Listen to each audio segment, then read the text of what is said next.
this is an iHeart podcast. Guaranteed Human.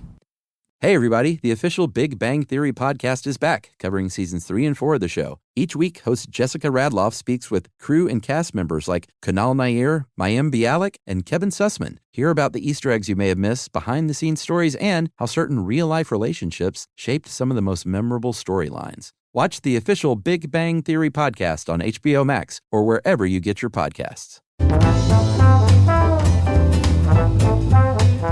Hey there, and welcome to The Short Stuff. I'm Josh. Hey there, I said. Hey there for Chuck, too. Go ahead and say hey there, Chuck. Hey there. That's our routine. Let's start. We're talking about routines today, and I think this is a good one because it's like everyone knows routines are good for you, but it turns out routines are great for you.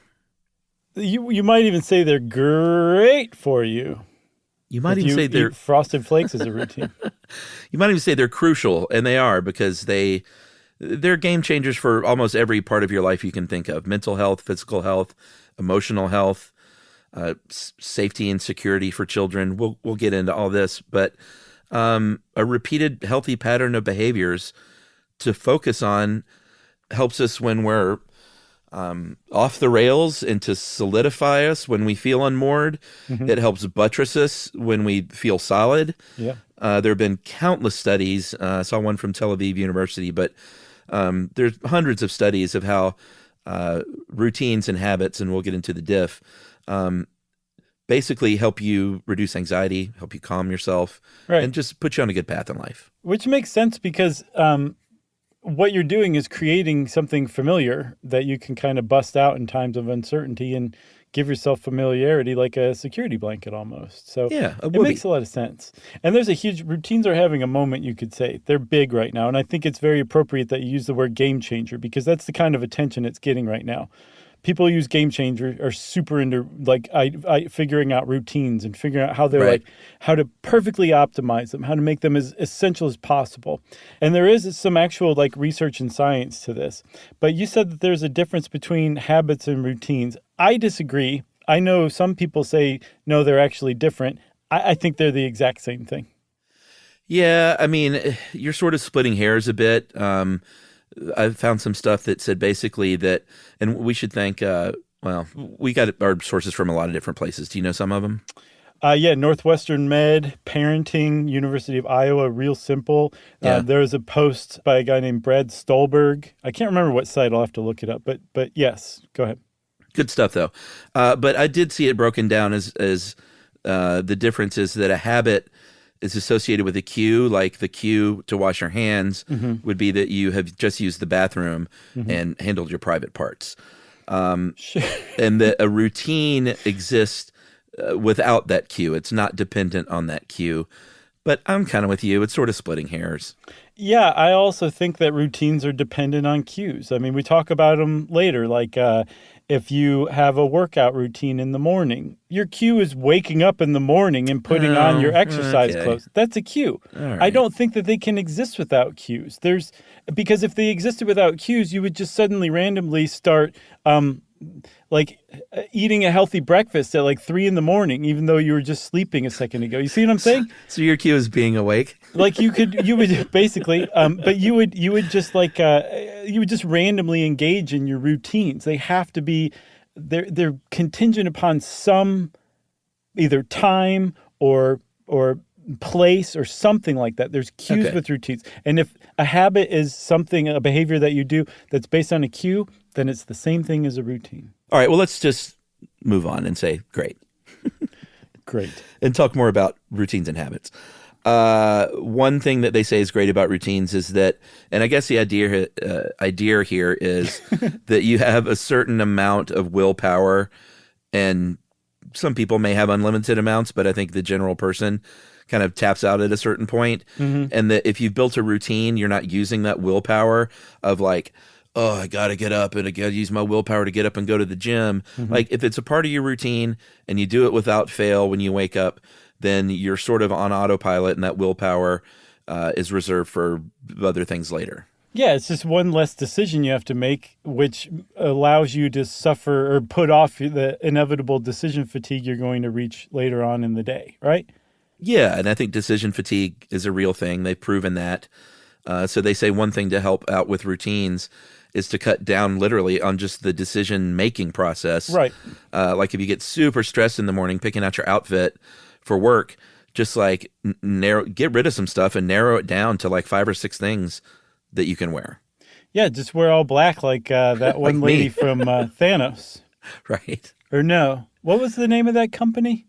I don't know what you're talking about. Thanos. The Dropout? Elizabeth something? Oh, sure, yeah. I don't know. Theranos? Something like that. Yeah. She wore all black, and I think it was because she idolized Steve Jobs. But I think Steve Jobs wore all black because it was just, you didn't need to decide. You just put Yeah. on the black clothes. I think and that's it the didn't deal. matter to Steve Jobs. He had other things to think about. All right, let's take a break. We'll talk about how to establish routines. Does that sound good? Yeah. All right.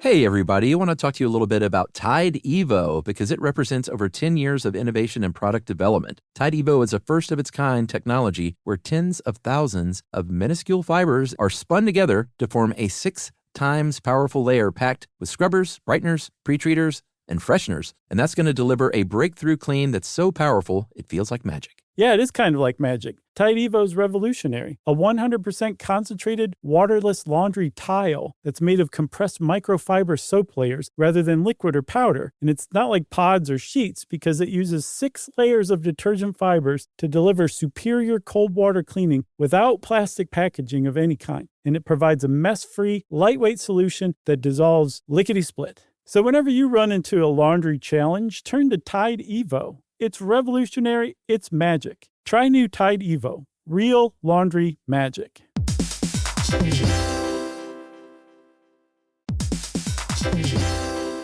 Hey, everybody. We want to talk to you about The Big Bang Theory. That's a show that became one of the most defining sitcom of its era and really built a fan base around its memorable characters and unique group dynamic. That's right, which is why we think you'll enjoy the official Big Bang Theory podcast. It's back, covering seasons 3 and 4 of the show. Host Jessica Radloff sits down with crew and cast members like Kunal Nair, who plays Raj, Mayim Bialik, who plays Amy, and Kevin Sussman, who plays Stuart. That's right. You're going to learn all about the Easter eggs you may have missed, behind-the-scenes stories, and how certain real-life relationships shaped some of the most memorable storylines. Yeah, there's cast reflections years after the series aired and expanded content around famous episodes and storylines. It is exactly what you're looking for if you're a fan of The Big Bang Theory. The season is on video, so watch the official Big Bang Theory podcast on HBO Max, or listen wherever you get your podcasts, and stream episodes of The Big Bang Theory on HBO Max.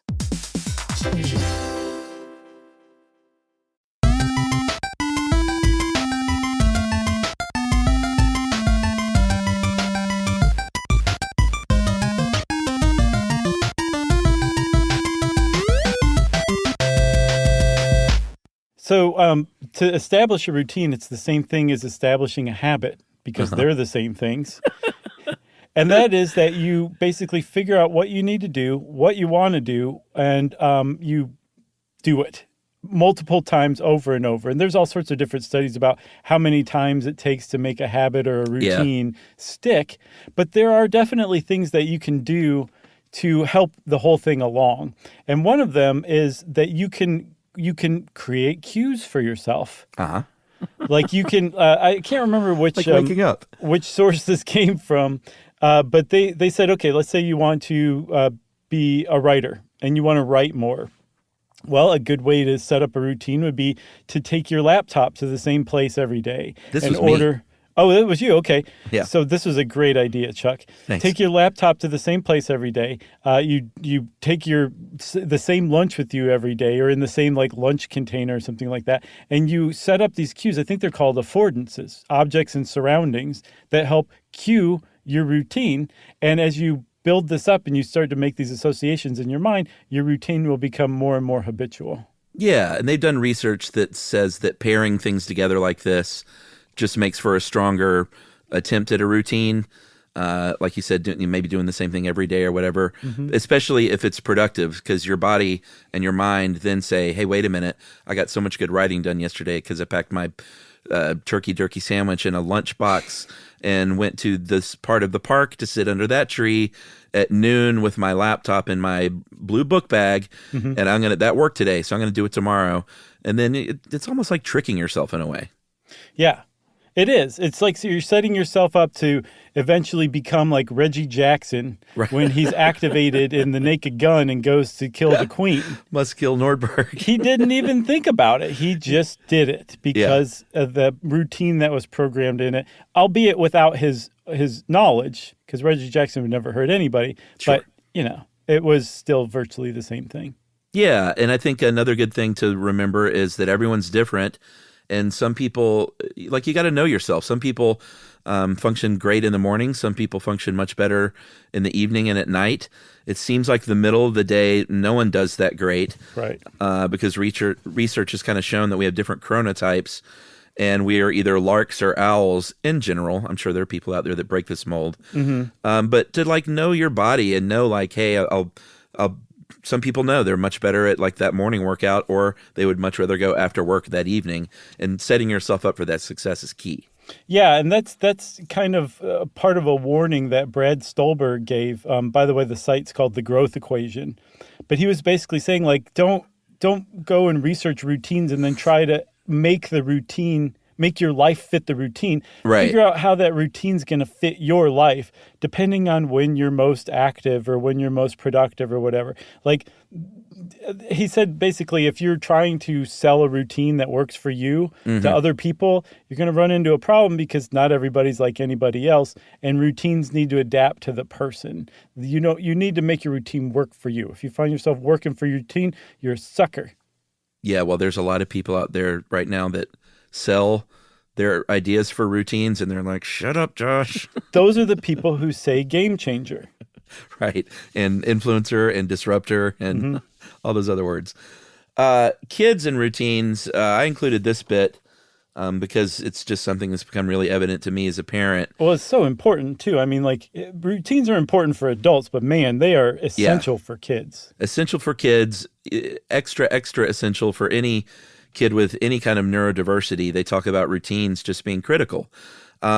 Kids love surprises when it's ice cream. Kids don't love surprises when it's, hey, you're not going to school today because, well, they probably love that. That's probably not a great example. But a routine that's disruptive. It helps give the parent a sense of control in that power struggle. Parents love control over kids. It's crucial to get anything done. Yeah, I'm sure. But once that routine becomes established, in theory, it takes away some of that battle. So if the routine is at the end of every night, you got to get in the bathtub, you got to brush your teeth, you got to use the bathroom, put on your jammies, and go to bed. That's the routine, and it's not questioned. You do that because your body has to be clean. Your body has to be healthy. It's not up for debate. That stuff is still going to happen, but you're way better at having success there than if you're like, no, let's just try this a couple of nights a week and see how it goes. Yeah, I can imagine that, you're still going to get pushback from time to time, but it's probably 1 time out of 10 instead of 9 times out of 10. Or it may be 10 times out of 10, but the battle is just easier won. Oh, really? Because you're like, it's the routine. Sorry, can't do anything about it. It's out of my hands. I'm just speaking from the parent of a strong-willed child. It's just very rare that Ruby's just like, great, I'll do that. Yeah, I'll just go with the flow. Yeah, but Does she say, like, why? No, she doesn't question why. Oh. And we've gotten pretty good at stomping her into submission. Did that come from Parenting Magazine? It did. Dr. Spock. So one of the things that you do want to remember with routines, whether it's a routine for your kid, it's a routine for you, you want to mix it up from time to time because your brain is very, very lazy. And that's why routines work. Our brains love shortcuts. Our brains love to not have to think about something. They want to think about something else or think about nothing at all, go into default network mode. Right. The thing is when that happens, it actually has eventual impacts on your emotions. You feel boring. You feel like you're in a rut. You feel like your life is dull. And so there's routines take maintenance, strangely. to make them as effective as possible. And you also have to keep in mind what's coming down the pike. Like, for example, one of the best ways to completely run a routine off the rails is to go on vacation. If you know you're going to go on vacation, you want to have a contingency plan for either carrying your routine into vacation, which is not crazy, like it's actually kind of healthy. Or if you're like, nope, vacation's vacation from everything, including routines, to have a plan to get back into your routine very quickly after you return. So several days don't go by, because with each day that passes, it makes it harder and harder to get back into that routine. Yeah, and be smart about mixing up your routine. It doesn't mean if you've got a great workout plan that you completely change what you're doing. It could just be like, I'm going to wear a completely different outfit than I normally do. Or if it's my creative writing thing, I'm going to pack a different lunch in a different container. Just little things like that can move your brain in a better direction if you find yourself sort of on autopilot. Speaking of kids again, my daughter she's a kid that says out loud, like, I hate my same routine. Like, I get bored doing the same stuff. Like, routines are great for kids, but a little thing like taking a different route to school can make a big difference. Like, just little changes like that. Plus, also, if you're afraid of being kidnapped, you should definitely take different routes all the time, too. That's another good reason to mix up your routine. Absolutely. There's one more thing that you should mix up as far as routines go, and that is a workout routine, an exercise routine. For one, you can really overdo your muscles if you're working out the same groups over and over again. So you want to have legs day. For sure. And then the other thing about it is you can actually like jumpstart all sorts of different things in your body, positive things, by changing up your exercise routine. Because again, your body gets used to it, finds shortcuts, and you just don't get as much out of the same workout over and over again. Yeah. Good stuff. Yeah. Chuck, I'm going to go make a new routine. I don't know what it is yet, but I'm going to figure it out and do it. And I'll report back to you on it. Yeah. What's funny is we have our work routine that's pretty much ingrained. And I am guilty of, like, when you've suggested different things, that I'm like, no. Yeah. No, I'm with you. Please don't change this. I know what you mean. I feel very similar. Yeah, I haven't said that in years. That you feel similar as me? No, that like we should change up our work routine. It's been a minute. Yeah. All right, good stuff. Oh, sorry. Chuck said good stuff, everybody. That's the cue for our routine, which means short stuff is out. Stuff You Should Know is a production of iHeartRadio. For more podcasts from iHeartRadio, visit the iHeartRadio app, Apple Podcasts, or wherever you listen to your favorite shows.